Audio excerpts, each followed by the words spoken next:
Yes, people, what's going on? Welcome to AdamMcKola TV. I am Adam. We are back with another video. Unfortunately, about the European Super League. It's something that I never really ever thought would come into fruition, to be totally honest with you. And I'm still in this kind of state of shock, disgust, embarrassment in United being it. Although I'm also not surprised as well when you look at some of the people that are involved with these clubs, and when you see, you know, the history of the Glazers at Manchester United, for example.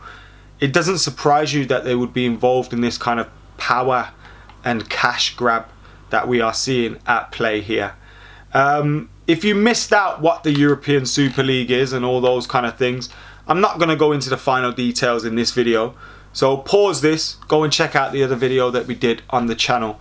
When the news was announced that these teams wanted to break away from the Champions League, form a new Super League, but this was to the disdain of the likes of UEFA, FIFA and the Premier League, Serie A, etc. All of these nations leagues and the FIFA and UEFA governing bodies coming out and saying this is not on. As it stands, there's threat of expulsion from next season's competitions for those English teams, including the Premier League. And all of those teams being expelled from the Champions League and the Europa League next season.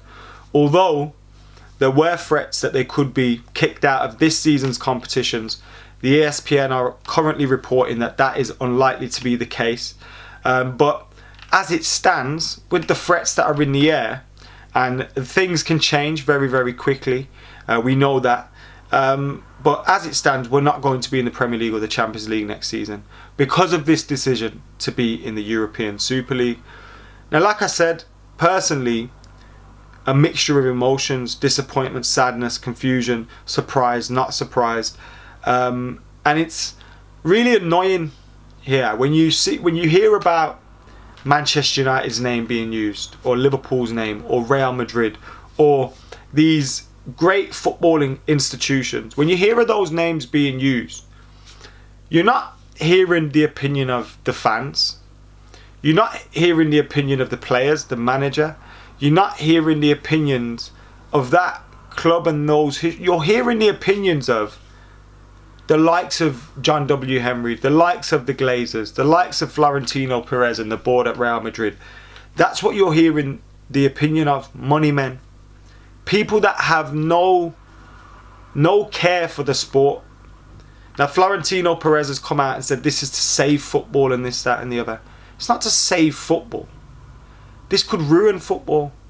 A lot of people, I've seen a few, I say a lot, predominantly, and it's been quite, you know, like, it's been good to see, you know what I mean, that most football fans are united in this. And there's been a few where people have been like, that aren't you supporting UEFA in this? Like, UEFA just want money, teams just want money. Like, why do you think teams want to be in the... You're missing the point. You're missing... This isn't defense of UEFA and FIFA. People realise that those places need to be sorted out too. They need to be free of the corruption that we see in those organisations and those governing bodies. There needs to be reform there. Most people know that. But what we don't want to see is elite football being controlled by these cash-hungry owners in a closed-off league. The fact that it's closed off is the biggest problem. Obviously, the money, like, people don't want to see money ruining the game, but closing off the league will see the grassroots and domestic levels, you know, get less money, and these selection of elite clubs get all of the money. And look, they may be right in some of their arguments that some of these clubs deserve a bigger slice of the pie because they attract more. Whatever, you may be right in that. But destroying the football pyramid as it stands would be a disgrace. Leicester and West Ham wouldn't be in the Champions League next... Well, you know, wouldn't be in the top elite European competition next season. Although, as it stands in the league, they should be. Arsenal and Spurs would be for having crap seasons. Who makes them the sporting elite? I know financially, when you look at, you know, things like all the financial reportings and the tables, those teams feature highly. But European elite, sporting elite, you're not the elite. You're the financial elite. And football, yes, it is more now business, and finances are in the game, and you know, for better or worse, there's been some good improvements and there's been some disadvantages to that. And I think Gary Neville and Jamie Carragher covered that quite well in what they were saying. But closing off elite European competition to the rest of Europe and to the rest of the teams is a disgrace. And I'm not surprised to see such a united front with fans coming out. Of course, there will always be other people. And the argument is, why did people love to make it so binary as well? Like, oh, well, you must support UEFA then. Or you know, why the teams join? Stop it. This could ruin the sport. You know, removal of teams from the traditional pyramid could then happen as well. Because if we're hearing, and I know it's got to go a long way for that to happen, but you could potentially see United and all those kicked out of the league. So what then? You're just playing against European teams and a couple of English teams. That's it. I know that's probably, but is that what everyone wants to see? That's a sad thing. You know what? Football fans just want to watch football. You know, I just want to see Man United play. And I've been left in this position where you're like, would I not watch at all? Would I just watch on TV? Would I just watch domestic games? What would there be in terms of domestic games? Like, that's how fans must be feeling. Like, do you just eventually get on board with the Super League? And that's why I think that's what they are hoping for.